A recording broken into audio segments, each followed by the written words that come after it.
Welcome to the mountain phase of Ranger School. Congratulations on your successful completion of the bending phase. I know it was difficult, okay, but like the Sergeant Major said, you're going to find up here that it's going to be pretty challenging for you. Phase 2 of Ranger School is conducted in the mountains of northeast Georgia, and it's where the students will learn the basics of military mountaineering. We got the Rangers up here for about 21 days, and we take them immediately into about 4 days of mountaineering, and then that's followed by about 5 days of what we call techniques training, where we teach them the raid and the ambush as the two primary objectives, also movement to contact. And then that's followed by a 9-day FTX with 1 day of change of mission in between. The students will start off by learning how to overcome vertical and horizontal obstacles, and it begins with the basics, learning how to tie a variety of knots, secure anchors, climb, rappel, and evacuate casualties in mountainous terrain. They'll also learn how to construct devices like a suspension traverse and a rope bridge so they may safely negotiate obstacles like bodies of water.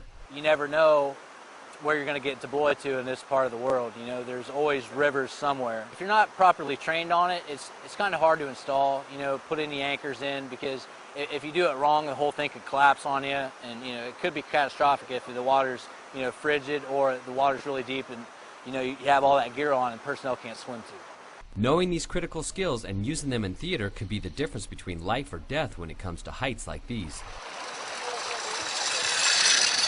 After the students become armed with the skills of military mountaineering, they will then venture out into the Great Tennessee Valley Divide and face their ultimate challenge, a demanding 9-day field training exercise with little food, almost no sleep, and an unforgiving environment. You are receiving fire. You cannot run 500 meters in the wide open.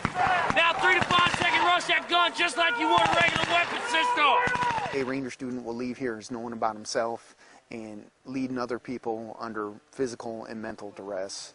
They'll be physically smoked, they're going to be tired, they're going to be hungry, they're going to be worn out from moving across the terrain. But what makes a Ranger leader is someone who still rucks up and moves on out and keeps pushing on an objective even though they're just as tired as the next man, but motivates the man next to him to accomplish the mission. The objective is to put the students under incredible stress and see who can successfully lead their platoons through simulated combat. It takes a lot of heart. It takes working together as a team, and it takes their chain of command said they had leadership potential to come to Ranger School.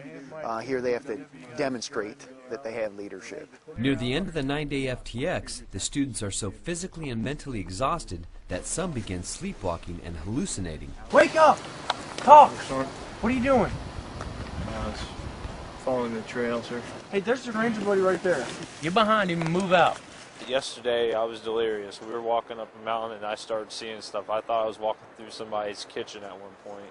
Up here, less sleep, and you're burning more calories than you're consuming, and you're pretty much starving yourselves, and that's the difference. That's what shocked me, because, you know, I knew what Ranger School was to a certain degree, but I didn't know it was like this. These are the guys that within a year of graduation, most of them are going to be leading units downrange. I think they all know that. They get that reinforced in every block of instruction they get up here, and they're very eager to learn because they know what they learn up here is going to keep them and their men alive. Although these soldiers are being pushed to their ultimate limits, they acknowledge that a Ranger is a more elite soldier and accept the fact that our country expects them to move further, faster, and fight harder than any other soldier. Well, no pun intended, but it's somewhat downhill from here. Those Ranger students who made it through this grueling mountain phase can now see the finish line.